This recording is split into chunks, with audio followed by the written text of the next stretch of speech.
Mu geekiro kya leero abaddipi batabuse babasiibizza njala basuze mu bisubi. Gavumenti yakusasula abakozi ba ginnaayo ate mutabani womugaga afudde. Okusika omugwa kweyongedde mu tabamiruka w'ekibiina kya Democratic Party ayindira mu kibuga Mbarara nga newowulira bino okulonda kukyaliko vaawo mpitewo era tekunnatandika. Abakiise abatwaliddwa Mbarara abasinga beemulugunya n'okukkuluma nga bagamba nti babasiibizza njala tebawadde kyakulya nga n'embeera gye balimu tebagitegeera. Okuvuganya okw'amaanyi kuli ku ntebe y'obwa President General w'ekibiina kya DP olw'abakulembeze abaagala okusiguukula Nobert Mao mu kifo ekyo kyokka nga ne Mao afunvubidde agamba nti talina gy'alaga. Kyabasa Gero by'okuva Mbarara ng'akuwanyisiganya bigambo okukyali okw'amaanyi wakati w'abeesimbyewo.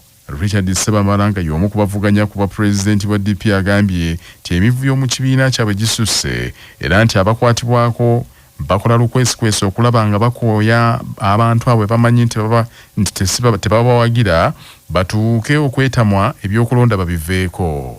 Tuli wana abasajja banoonyeza engeri gye banzijjamu balemereddwa kati basazeewo babeere awo nga bali mu kugaba ssente. Ebitongole ebituyambako birina ssente nnyingi zatuwadde waliwo kati ssente ezo bayita abantu bwe babagabira bwe bagamba bwe mutatulonda tetujja bawa transport. Ebyo ebiriwo nnaku 2 okuva abantu bwe bajja bakalya omulundi gumu basula mu bisubi baagala batanya baleesa abaana b'amasomero babawadde kaadi babawadde taaga baagala okulonda kubeereyo kiro gamba tebannaba kulya baagala abantu baveewo bali abawe balese babalonda kozi bagenda bagamba mawagenda agamba abantu yose bamala taliko ku baloti ebirala bingi nnyo yesente zakozesa zijjawa kale nange nagenze ewasale naye nagenzeyo misana endagaano gye yakola n'NRM agitadde mu ripooti mutugikirize naye omusajja ajogoone. Richard Lumunga naye avuganya ku ntebe y'obwassabawandiisi b'ekibiina tayawukanye nnyo na Sebamala agamba nti abantu n'okutuusa kaakano tewaliike tebannakomba kaamuntamu nga kano kaali bakakodyo ak'okunyiisa abantu ebyokulonda. Tunnatandika delegate conference abantu babadde wano ennaku 2 tewaliwo kyagenze mu maaso okuggyako accreditation naye manyi kye bakola kwagala kukooya abantu abamu baveewo bagende naye abantu bandaga nti tebalina gye balaga batudde bulungi so ffe tulinze ne banaatugamba nti tujja kulonda ku Sunday wiiki ejja tukya kubeerawo so kyekiriwo sinnamulabako nze mpulira buulizi nga bagamba nti waali naye nze mu maaso gange sinnamulabako so simanyi gy'ali so yembeera eriwo wano. Wabula Kennedy Mutenyo ssentebe w'ebyokulonda mu DP bw'atuukiriddwa ebyogeddwa Sebamala ne Lumu abisambaza agambye nti bagezaako okugoberera amateeka.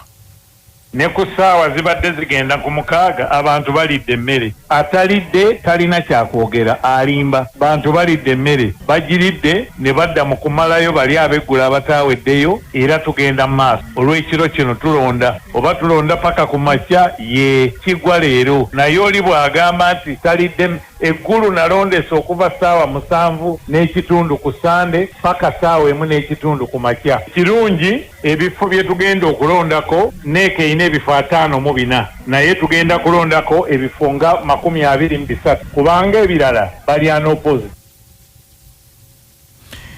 Essaza ly'Ekereziya Katolika ery'e Lugazi erikulembeddemu okuteekateeka okulamaga kw'omwaka guno ku kiggwa ky'abajulizi abakatoliki e Namugongo lirangiridde nti enteekateeka zonna okutwaliramu ziwedde balindiridde lunaku mulindu olwa 3 Juuni. Kato Augustine Ssaabakristu w'essaza ly'e Lugazi ategeezza bannamawulire nti buli kimu ekyetaagisa bamaliriza okukiteekateeka nga n'ekkwaya egenda okukulemberamu okuyimba mu misa kwolwo yamaliriza dde okuwawula amaloboozi. Ebitongole byonna ebyakwasibwa omulimu guno mu diocese ebiwerera ddala 12 byonna bimaze emirimu gyabyo era kati byonna biri Namugongo nga bikola akasembayo. Bwe tuba tuzze tugende tukuume ekigendererwa kyaffe ekyokwegayirira Katonda n'okunyweza okukkiriza kwaffe ebirala tubireke obwo bumulumulu obulala bwe tugendamu aba bajja kusuubula bajja kugula niigiina ezo tujja zigula nga tuzzeeyo. Agambye nti guno omulundi gwakubiri ng'essaza lyabwe likulemberamu okulamaga nti naye ku luno bongeddemu ebinnonogo bingi ddala n'okusinga bwe gwali mu mwaka 2009 lwe baasookera ddala okuteekateeka kubanga ku olwo essaza lyabwe lyali likyali tto. agambye nti ekibinja ekyawamu ekyavudde mu ssaza lyabwe Lugazi bakisuubira okutuuka ku kiggwa olunaku olw'enkya. Kusinzira ku nteekateeka abalamazi batandise okutuuka era bangi ddala n'abalala bali mu kkubo. Ffe ng'ab'e Lugazi olwaffe tugenda kuyingira ng'ennaku z'omwezi lumu essaawa zijagenda okuwera 11 nga tuli ku kiggwa ffenna waliwo ekifo ekiteekeddwateekeddwa wakati wa Bazilika ne Bridge awo we tugenda okubeera tusome emmisa yaffe ate tulinde ennaku z'omwezi nga 3 kyetinte. N'olwekyo mbasaba mwe n'abalamazi nti mujje mu bifo eby'enjawulo temutya kubanga ebintu bijja kutambula bulungi. Ate ku ludda olw'Abakristaayo akulira okubuulira enjiri mu kkanisa ya Uganda Reverend Simon Peter Ddembe lya Yesu abuuliridde abasajja Abakristaayo okwenenyeza Katonda n'abantu be babeera nabo kikendeeze ku bikolwa eby'obutabanguko mu ggwanga. Omusasi waffe Ssekajija Augustus alina ebisingawo. Bino byogeddwa akulira okubuulira enjiri mu kkanisa ya Uganda Reverend Simon Peter amanyiddwa ennyo nga Ddembe lya Yesu bw'abadde ayogerako eri ebikumi n'ebikumi by'abaami abeetabye mu lukuŋŋaana lw'abaami Abakristaayo ku kijjukizo ky'abajulizi Abakristaayo e Nakiyanja n'agamba nti okwenenya kye kintu ekikyasinze okukaluubiriza abasajja wabula asinzidde wano n'abasaba okukyusa enneeyisa eno kubanga kino kibafiiriza okufuna emikisa eri Omukama. Ono era agambye nti ebimu ku bireetera abaami okugaana okwenenyeza Katonda nga kw'otadde n'abantu bebawangaala nabo ng'abaana bakyala baabwe n'abalala bwe bwavu obususse okukozesa ebiragalalagala ebbula ly'emirimu abantu okukulira mu bulamu obukakali ennyo n'ebirala nkuyanja. Nti tewali we kyawandiikibwa nti omusajja teyeenenya, tewali we kyawandiikibwa nti omusajja tasaba buyambi. Bw'oba olina ky'oyitamu ng'oli musajja ng'olina omuntu asobola okukuyamba va mu kiri ekyogamba nti nze ndi musajja, saba obuyambi. Sitaani ali mu kukubba, ali mu kutta era ali mu kukuzikiriza. Ekyokubiri tugambye nti omusajja yenna kikukakatako okudda eri Katonda. Ensi eno etandise okutabuka lw'abasajja kuva ku Katonda. Abamu ku baami abeetabye mu lukuŋŋaana luno batubuulidde ku ngeri gye bagenda okukyusaamu enzirukanya y'obulamu bwabwe oluvannyuma lw'omusomo guno. Amanya n'eddoboozi bampita Ndayambaze James. Omusomo guno era sebo kyenjizeemu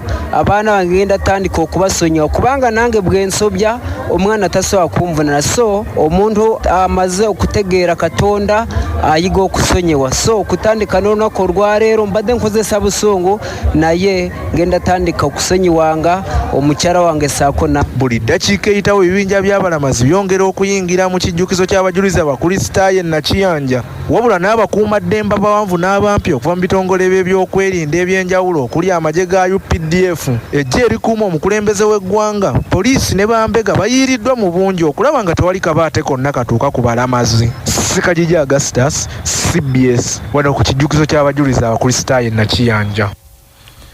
Alipoota y'ekitongole ekivunaanyizibwa ku miwendo ekya Uganda Bureau of Statistics ey'omwezi ogwokutaano omwaka guno 2025 eraze nti ebisale by'ebintu ebikozesebwa mu bulamu obwa bulijjo byongedde okwekanama mu mwezi guno oguggwako bw'ogeraageranya n'omwezi guli ogwokuna. Alipoota eraze nti ebisale byeyongedde okuva ku bitundu 3.5 ku buli 100 okudda ku bitundu 3.8 ku buli 100 bw'ogeraageranya ne wekyali mu bbanga ery'omwaka omulamba emyezi 12 egiyise. Alipoota eraze nti ebbeeyi y'ennyama, sukaali, ebyokunywa ebitamiiza, ebifo ebasimba mmotoka, omuceere, ebyennyanja, ebijanjaalo, emboga, lumonde, amatooke n'akawunga ka kasooli bimu ku ebyo ebipaazizza emiwendo. Ebirala ebyeyongedde okulinnya kwe kuli amasannyalaze, amafuta ga petroli ne diesel, enkwe ezifumba n'ebirala.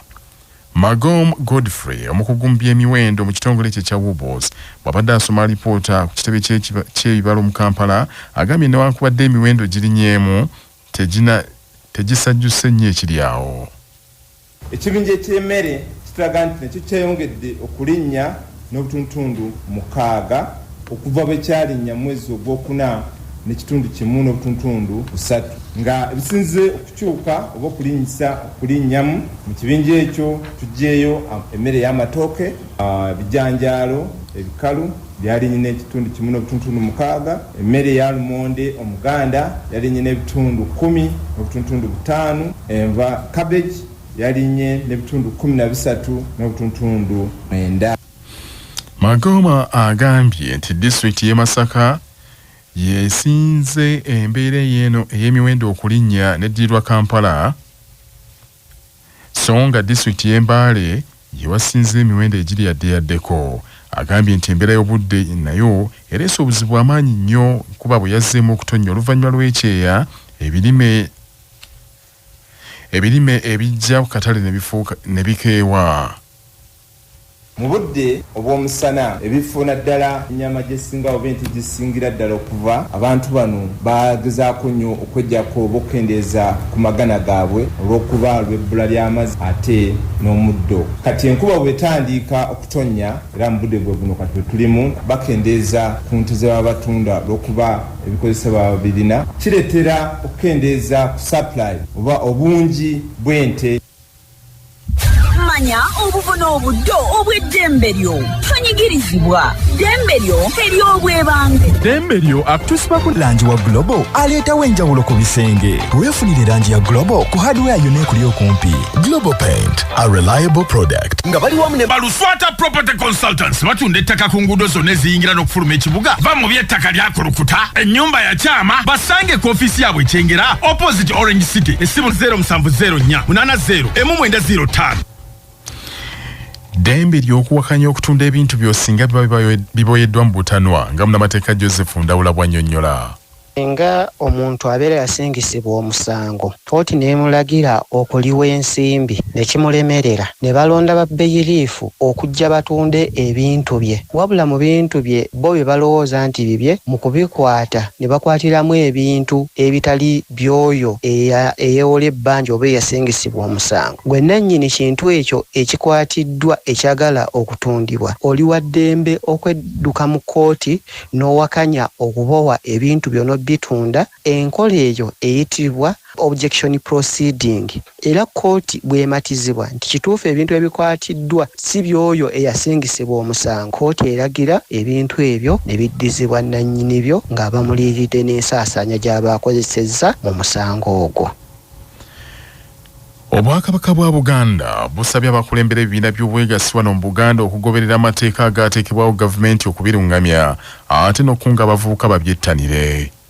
Minisita w'Obwakabaka ow'ebyenjigiriza enkulaakulana y'abantu ne ofiisi ya Nnaabagereka ow'ekitiibwa Clotilde Nakate Ekikomeko yakkaatiriza ebyo bw'abadde aggalawo ttabamiruka w'omwaka 2024 ow'ekitongole ekya CBS Pewosa Nsindikanja keyeterekera Sacco Limited atuuziddwa olwaleero ku Mengo Teachers Hall era ng'olwaleero ekitongole kino lwe kiwezezza emyaka 10 kasooka kitandikibwawo. Abaddukanya Sacco eno bannyonnyodde nti omwaka 2024 gwabatambulira bulungi nnyo, bammemba beeyongedde obungi era n'emigabo ne gyeyongera okuva ku 20,013 okutuuka ku 20,008. Ebyobugagga by'ekitongole byeyongedde okuva ku buwumbi 11 okutuuka ku buwumbi 16 era mu ttabamiruka oyo bammemba bayisizza ekiteeso ekyokwongera ku buzito bw'omugabo gwabwe okuva ku 60,000 kudda ku 70,5.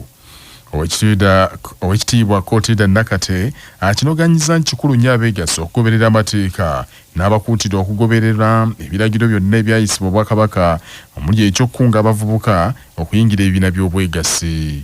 Nsaba amateeka g'eggwanga gonna agagenda mu kulambika ebibiina byaffe bino eby'obwegassi mugakwate butiribiri, tewali kuyisa koona. Tulinayo etteeka ng'Obwakabaka bwa Buganda okutegeka ate bwe tutuuka oba olyawo amanguko ku ntikko nga twalagiddwa mu bitongole byonna buli kye tukola kusoosowaza omuvubuka. Okusoosowaza omuvubuka nsonga nkulu nnyo. Kaakati ne tulagirwa ng'etteeka n'alisabye boodi ekole entegeka nga ngenderere kulaba nga abavubuka babeera nnyo mu bibiina bino ate n'eyo tuyitireyo tubambage olugendo olutuzza ku ntikko nga twanguwako. Namasole Damali Nantongo atendereza nnyo obwerufu obuli mu Sacco era n'asaba abakulembeze baayo okuteeka ebiwandiiko bibawa bammemba mu lulimi lwabwe Oluganda kubanga lwe lulimi abantu lwe basinga okutegeera. Sebo chairman nsaba bwenti ffenna abali wano tutegeera Oluzungu naye bannaffe abali wansi bwe tugenda okubuulira ekiriwo era ekiddako tebamanyi Luzungu, tebamanyi Lungereza. Abamu balumanyi naye tebalutegeera. Nsaba tuba tukuba ebitabo bino tubiteekeko mu Luganda ebimu abantu abo betulekeyo wansi eyo babitegeere bulungi. Anoomu akatabo kakanosomamu nga tagenda kumbuza ate kano kategeeza ki ate kano kategeeza ki. Mbegayiridde nnyo mutambuze ebintu bya poesa yaffe eno nga biri mu lulimi Luganda. Abategeera bategeere ekyaddala. Kamuwa omukisa guno bategeeza nange nnyingi ku poesa. Ku maanyi ge nfunidde wano sola kuvaano nga siri memba. Okuddeyo okubuulira abantu beeyo be twaleseeyo wansi eyo nti biri bitya kyakuba nga twogera lulimi Luganda. Ssaabasajja Kabaka. Omukungu Musi Rashid Semanda ssentebe w'olukiiko oluddukanya boodi ya CBS Pewosa Nsindikanja keeteekera Sacco Limited agambye nti omwaka guno 2025 essira baakuliteeka nnyo kubangula bammemba ku bulungi obuli mu kusiga ssente.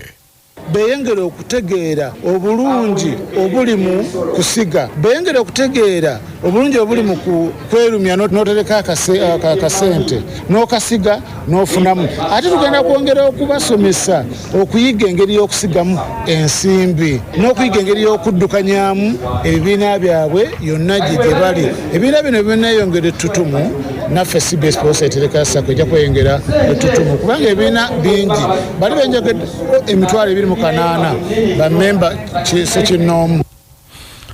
Sentumbwe Daniel Herbert senkulu wa Pewosa Nsindikanja keeteekera Sacco Limited yasinzidde wano n'asaba banka enkulu ya Uganda ng'eyita mu bitongole eby'enjawulo okubangula abantu ku bikwata ku bibiina by'obwegassi.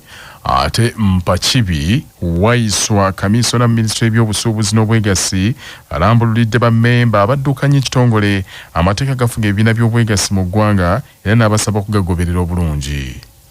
Etteeka ly'obwegassi lyakolebwamu enongoosereza mu mwaka gwa 2022. Etteeka lyagala Nsindikanja ke omuwe amawulire agakukwatako gonna mu bujjuvu gwani obeera wa National Identity Card number yo eri ki, esente z'oleeta okutereka wano mu Nsindikanja ke ozijja wa. Omusumba w'essaza lya Kindamityana mu Eklezia Katolika kitaffe Bishop Joseph Anthony Zwa alabudde abakristu mu kibinja ky'abantu abatandise okwogerera Eklezia ebikikinike nga balina ebigendererwa eby'okukakkanya Eklezia w'Omukama olw'ebyo beenoonyezanga abantu. Omusumba Zwa abadde akulembeddemu mmisa mu Lutikko ya Kindamityana wakati nga abakkiriza musaze eryo bajjukira abajulizi ba Uganda ababiri Noah Mawagali ne Lukabana ba Kintu abatulwa mu kifo ekyo n'agamba nti abo aboogera ebitakwatagana ku Eklezia tebamanyi era tebasaanye kuweebwa matu. Ennaku zino waliwo abongedde ku nsonga eno ey'okulamaga nga bagamba beetaddewo ng'abaagala okunnyonnyola abajulizi nti abajulizi baali bayeekera era kyebava battibwa. N'atandika omuntu oyo oba abantu abo okuvvoola kituli eky'abajulizi. Omuntu atambudde okuva e Tanzania ajje Namugongo, abantu bavudde e Kenya, bavudde e Sudan, naffe ffenna wano n'ogamba nti baali bayeekera. Abantu mu nsaasiro olw'ekigambo naye nkyogera okusinziira mu butamanya ate n'ayagala avoole ekintu ekikulu ennyo mu Eklezia. Omusumba Zwa bw'atyo asabye abantu ba Katonda okulabira ku bajulizi ba Uganda naddala Noah Mawagali yalamira ku ekyo kye yali akkirizamu wadde nga waaliwo embeera ey'okukijjanyizibwa. Missa eno yeetabiddwamu abalamazi okuva mu masaza g'Eklezia ag'enjawulo okuli abavudde e Fort Portal n'amalala nga waliwo n'ekibinja ky'abalamazi abavudde ebweru wa Uganda e Tanzania. Okulamaga kuno okufundikidde okulamaga mu ssaza lya Kindamityana nga batandika n'okulamaga ku kiggwa ky'omujulizi Noah Mawagali enkazibuku ewa Lukabana ba Kintu ekisangibwa ettamu kw'ossebwa Matiya Mulumba e Butega era bano basimbudde okwolekera Namugongo. Mu disitulikiti ey'Empigi abakulembeze ba gavumenti ez'ebitundu bakyomedde nnyo ababaka baabwe ababakiikira mu Parliament nti beebakidde nnyo ku mulimu ne beerabirawo okutuusa ebizibu ebiruma bannamawokota mu lukiiko lw'eggwanga olukulu. Ab'Empigi nga bakulembeddwamu kansala Benon Nsamba okuva e Bunjako akiikirira Gombola y'e Bwama bagamba nti ensonga nnyingi nnyo eziruma bannampigi ezeetaaga eddoboozi ery'omuzinzi mu Parliament wabula ababaka ababakiikirira tebazitadde ku mwanjo. Monna DP Nsamba Benon mu kwogerako ne Kyabasa agambye nti disitulikiti y'Empigi kano keeri ku muliraano gwa Kampala beesanze mu kusoomozebwa okw'amaanyi ku nsonga z'ettaka nti abagagga bangi babayingiridde ne banyaga ettaka ly'abantu wabula ababaka baabwe tebafuddeeyo kutuuka wansi kumanya bizibu ebyo n'okubisalira amagezi. Nsamba ng'era yakulira akakiiko ka disitulikiti ak'ebyensimbi yakinogaanyiza nti n'omulimu gw'obuvubi gwe guyimirizaawo disitulikiti y'Empigi wabula ekyennaku abaka bano bavumbedde nnyo ne batatuusayo ddoboozi ly'abavubi ne bagobaganyizibwa ku nnyanja. Ababaka baffe abasinga betubadde nabo babuusizza ekintu ky'okuvuba amaaso naye nga disitulikiti y'Empigi ekimu ku bigiwaniridde mulimu gwa buvubi era bw'otunuulira obubuga bwaffe bwonna obuli ku luguudo lwa Kampala-Masaka Road buyimiriddewo lwa buvubi. Ekibuga ky'e Kayabwe abakiyimirizaawo bavubi b'eggolo, ekibuga ky'e Buwama abavubi abava e Bunja be bakiyimirizaawo, ne bw'ojja mu North nga Kammengo abavubi abava e Bivumbo. Ne bw'otunuulira by'amaduuka babisuubula babitwala. Ekitegeeza obulamu bwaffe buli nnyo ku nnyanja. Buli ennyanja lwetawaanyizibwa kati bituli abasirikale abantu ne batakkirizibwa kuvuba kujeyagalirako kukola mirimu gyabwe oba oyingiridde ebyenfuna byabwe n'obulamu bwabwe n'obw'abaana baabwe. Nze ng'omuntu ndi muvubi sikyegaana ng'oggyeko bye nasoma. Ensonga eyo ngitegeera era ngenda kulwana okulaba nga eddembe lyaffe ng'abavubi likomawo. Kizuuliddwa nti omuze ogw'okukozesa ebiragalagala mu bavubuka gweyongedde nnyo wano mu Uganda nga n'abamu kaakano bavudde ku nkozesa enkadde bali ku nkola ezo ezitafulumya mukka omuli n'okunywa sisha. Alipoota ya minisitule y'ebyobulamu y'ekitongole ekivunaanyizibwa ku ndwadde z'emitwe eraga nti Uganda yayisa etteeka erikugira kukozesa ebiragalagala sa erya Tobacco Control Act era omuze gw'ababikozesa mu lujjudde gwakenderako kyokka nti abasinga beeyubulidde mu nkola endala. Dr. Havuswa Lukwata akulira ekitongole ekirwanyisa endwadde z'emitwe mu minisitule y'ebyobulamu agambye tibakizudde ng'ebifo ebisinga okusanyukirwamu ensangi zino nti ebyokunywa ebyo ebitamiiza bijjumbiddwa nnyo abavubuka ab'omulembe guno ate nga bya bulabe nnyo. Dr. Lukwata agambye nti abavubuka abamu bwe basomesebwa ku bulabe mu kukozesa taaba beekwasa nti bo baamuvaako era bakozesa shisha nga tebamanyi nti nabwo bulabe bwereere. tukozesa nga tebamanyi bwekigenda kubaleetera. Alina bwakwata ku bwongo era bwamala okukwata ku bwongo bw'omuntu tabula n'akola ki n'aba nga baakokko naye abasinga afuna essanyu oba afuna embeera ekyuseeko ku mbeera gy'abadde alina era bw'aba abadde tamunywedde afuna ekyoyoyo ekimutuma nti ateeka okumunywa. Era ekirala ekibaawo nti ye kazaala w'endwadde ennyingi ennyo nga tumanyi nti zisukka ne mu ndwadde ebibiri zisinga okubeera embi ennyo. Mwemuli kansa yetaaba alwaza kansa, mwemuli obulwadde bwa pressure, mwemuli obulwadde bwa sukaali, mwemuli n'endwadde ez'ekifuba oba ez'amawuggwe. Obulwadde obwo taaba ono yaleetera ebintu bino okubeera nti wakati mu kuza olunaku olw'okwefumiitiriza ku kulwanyisa enkozesa ya taaba olukuzibwa buli mwaka ng'ennaku z'omwezi 31 Ogwokutaano, Dr. Lukwata agambye nti bakizudde nti bannayuganda kumpi 65 ku buli 100 naddala abavubuka bakozesa taaba oyo nga kivuddeko abavubuka abo okukosebwa ennyo naddala amawuggwe n'okufuna ebirwadde eby'emitwe. Tujaguza olunaku ekiyita World No Tobacco Day. Olunaku luno tuba tubuulirira abantu naddala abafuuwa eddagala oba abakozesa taaba nga tubagamba nti osobola okumuleka, osobola okutandika omuleka. Twakiraba nsi yonna ne wano ewaffe Uganda nti abantu 65 ku buli 100 gye twabuuza oba baali bakirowoozezaako okuva ku taaba abasinga 65 ku buli 100 bagamba nti baali baagala baagezaako ne balemererwa. Bannakibiina kya NRM bali mu kungubagira abadde muna NRM lukulwe Cedric Babu mutabani wa munnabyabufuzi ow'erinnya Captain Francis Babu afudde olwaleero. Kitegeezeddwa nti Cedric Babu yaddusiddwa kipayopayo mu ddwaliro lya Kakani Nairobi mu Kenya okuva e Kigali Rwanda gye yabadde ng'embeera yeetabuse nga kyategeezeddwa era nti bwe yabadde e Kigali yatalantuse butalantuse n'agwa.